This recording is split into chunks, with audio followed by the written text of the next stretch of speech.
Hello, അസ്സാം വലൈക്കും. കേന്ദ്ര ഹജ്ജ് കമ്മിറ്റി മാർച്ച് 18 അവരുടെ 34-ാം നമ്പർ സർക്കുലർ പുറത്തിറക്കിയിട്ടുണ്ട്. ഇതിലുള്ള പ്രധാനപ്പെട്ട അപ്ഡേറ്റുകൾ എന്തെല്ലാം ആണ് എന്ന് നോക്കാം. ഹജ്ജ് കമ്മിറ്റി ഓഫ് ഇന്ത്യ വഴി 2026 പരിശുദ്ധ ഹജ്ജ് കർമ്മത്തിന് പോകുന്ന എല്ലാ തീർത്ഥാടകരും അവരുടെ സുഗമവും സുരക്ഷിതവുമായ യാത്ര ഉറപ്പാക്കുന്നതിന് വേണ്ടി താഴെ പറയുന്ന നിർദ്ദേശങ്ങളും അപ്ഡേറ്റുകളും ശ്രദ്ധിക്കണം എന്ന് നിർദ്ദേശിക്കുകയാണ്. ഈ വർഷം തീർത്ഥാടകർ ഹജ്ജിന് മുമ്പായി പാസ്പോർട്ട് ഹജ്ജ് കമ്മിറ്റിയിൽ സമർപ്പിക്കേണ്ട ആവശ്യം ഇല്ല എന്ന് അറിയിക്കുകയാണ്. ആയതിനാൽ അവർ പാസ്പോർട്ട് അവരുടെ കയ്യിൽ തന്നെ സുരക്ഷിതമായി സൂക്ഷിച്ചാൽ മതി. എംബാർക്കേഷൻ പോയിന്റിൽ യഥാർത്ഥ പാസ്പോർട്ട് ഹാജരാക്കിയാൽ മാത്രമേ അവരുടെ യാത്രാ രേഖകൾ ലഭിക്കുകയുള്ളൂ എന്ന് പ്രത്യേകം ശ്രദ്ധിക്കുക. പാസ്പോർട്ടുകൾ തീർത്ഥാടകരുടെ കൈവശം തന്നെ ആയതിനാൽ പാസ്പോർട്ടിൽ ചില പ്രധാനപ്പെട്ട കാര്യങ്ങൾ പരിശോധിക്കണം എന്ന് അറിയിക്കുന്നുണ്ട്.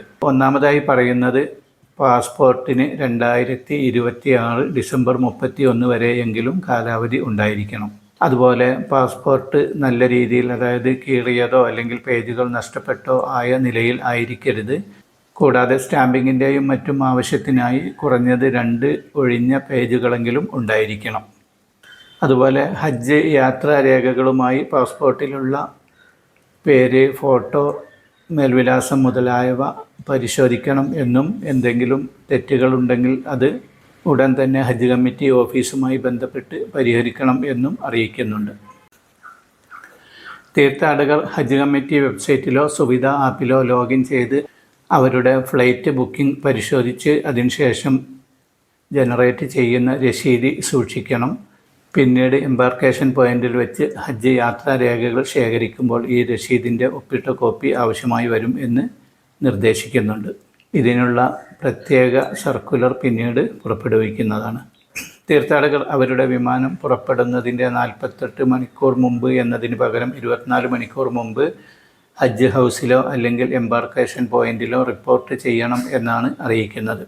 ഇനി അഥവാ എന്തെങ്കിലും കാരണവശാൽ തീർത്ഥാടകർ നേരിട്ട് വിമാനത്താവളത്തിലേക്കാണ് പോകുന്നതെങ്കിൽ ഏറ്റവും കുറഞ്ഞത് വിമാനം പുറപ്പെടുന്നതിൻ്റെ 6 മണിക്കൂർ മുമ്പെങ്കിലും വിമാനത്താവളത്തിൽ എത്തണം എന്നാണ് അറിയിക്കുന്നത്. വീട്ടിൽ നിന്ന് എംബാർക്കേഷൻ പോയിന്റിലേക്ക് പുറപ്പെടുന്നതിന് മുമ്പായി തീർത്ഥാടകർ താഴെ പറയുന്ന എല്ലാ രേഖകളും കൈവശം വെച്ചിട്ടുണ്ട് എന്ന് ഉറപ്പാക്കണം. ഒറിജിനൽ പാസ്പോർട്ട്, പുതിയതും പഴയതും.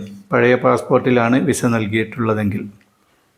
കൂടാതെ health card, medical fitness and vaccination സർട്ടിഫിക്കറ്റിൻ്റെ ഒറിജിനൽ കോപ്പി, പിന്നെ പേയ്മെൻറ്റുകൾ അടച്ചതിൻ്റെ രസീതി, നേരത്തെ പറഞ്ഞ ഫ്ലൈറ്റ് സ്ഥിരീകരണ സമയത്ത് ലഭിച്ച രസീതി ഒപ്പിട്ട് കയ്യിൽ വെക്കണം. ഇനി ഹജ്ജ് കിറ്റിനെ പറ്റി നോക്കാം. Smart watch, ID card, visa, മറ്റു യാത്രാ രേഖകൾ എന്നിവ ഉൾപ്പെടെയുള്ള ഹജ്ജ് കിറ്റ് അതാത് എംബാർക്കേഷൻ പോയിന്റിൽ നിന്നും നേരത്തെ പറഞ്ഞ എല്ലാ രേഖകളും ഹാജരാക്കിയാൽ ലഭിക്കുന്നതാണ്. ഒരു കവറിലെ എല്ലാ അംഗങ്ങൾക്കും വേണ്ടി കവർ ഹെഡാണ് ഹജ്ജ് കിറ്റ് ശേഖരിക്കേണ്ടത്. ഇനി സർക്കുലർ നമ്പർ 34-ൽ F ഖണ്ഡികയിൽ കൊടുത്തിട്ടുള്ള അനക്ഷർ 1 എന്ന ഓതറൈസേഷൻ ലെറ്ററിൻ്റെ ആവശ്യം എന്താണ് എന്ന് നോക്കാം. ഒരു തീർത്ഥാടകൻ തൻ്റെ പേരിലുള്ള ഹജ്ജ് യാത്രാ രേഖകളും ഹജ്ജ് കിറ്റും എംബാർക്കേഷൻ പോയിന്റിൽ നിന്ന് ലഭിക്കുന്നതിന് മറ്റൊരാൾക്ക് അനുമതി നൽകിക്കൊണ്ട് കൊടുക്കുന്ന ഒരു കത്തിൻ്റെ മാതൃകയാണിത്. തീർത്ഥാടകൻ അവരുടെ പേരും മേൽവിലാസവും കവർ നമ്പറും എല്ലാം രേഖപ്പെടുത്തി ഒപ്പിട്ട ഇങ്ങനെയുള്ള ഒരു ലെറ്റർ തയ്യാറാക്കി മറ്റൊരാൾക്ക് അല്ലെങ്കിൽ ഒരു അംഗീകൃത വ്യക്തിക്ക് ഏൽപ്പിച്ചു കൊടുത്താൽ ആ കത്തുമായി എംബാർക്കേഷൻ പോയിന്റിൽ നിന്ന് ഈ അംഗീകൃത വ്യക്തിക്ക് ആധാർ കാർഡും മറ്റു ഡീറ്റെയിൽസും എല്ലാം സമർപ്പിച്ചാൽ മറ്റേ ആളുടെ അല്ലെങ്കിൽ മറ്റുള്ളവരുടെ ഹജ്ജ് കിറ്റും ഹജ്ജ് യാത്രാ രേഖകളും ലഭിക്കുന്നതാണ്. ഇങ്ങനെ ഒരു തീർത്ഥാടകൻ തൻ്റെ രേഖകളും ഹജ്ജ് കിറ്റും ശേഖരിക്കുന്നതിന് മറ്റൊരാളെ അധികാരപ്പെടുത്തിയാൽ അതുവഴി എന്തെങ്കിലും കഷ്ടനഷ്ടങ്ങൾ ഉണ്ടായാൽ അതിൻ്റെ ഉത്തരവാദിത്തം ഈ വ്യക്തിക്ക് മാത്രം ആയിരിക്കുമെന്നും ഹജ്ജ് കമ്മിറ്റിക്ക് ഇക്കാര്യത്തിൽ യാതൊരു ഉത്തരവാദിത്വവും ഉണ്ടായിരിക്കില്ല എന്നും ഹജ്ജ് കമ്മിറ്റി പ്രത്യേകം അറിയിക്കുന്നുണ്ട്. ഇക്കാര്യത്തിൽ കൂടുതൽ സംശയങ്ങൾ എന്തെങ്കിലും ഉണ്ടെങ്കിൽ ഹജ്ജ് കമ്മിറ്റി ഓഫീസുമായോ അല്ലെങ്കിൽ ഹജ്ജ് ട്രെയിനർമാരുമായോ ബന്ധപ്പെട്ട് തീർക്കാവുന്നതാണ്. അനുമതി ലഭിച്ച എല്ലാ തീർത്ഥാടകർക്കും ബുദ്ധിമുട്ടുകളൊന്നും കൂടാതെ തന്നെ സ്വീകരിക്കപ്പെടുന്ന രീതിയിൽ ഹജ്ജും ഉംറയും നിർവഹിച്ച് ആരോഗ്യത്തോടു കൂടി നാട്ടിൽ തിരിച്ചെത്തി കുടുംബവുമായി കൂടിച്ചേരാൻ അള്ളാഹു തൗഫീക്ക് ചെയ്യട്ടെ.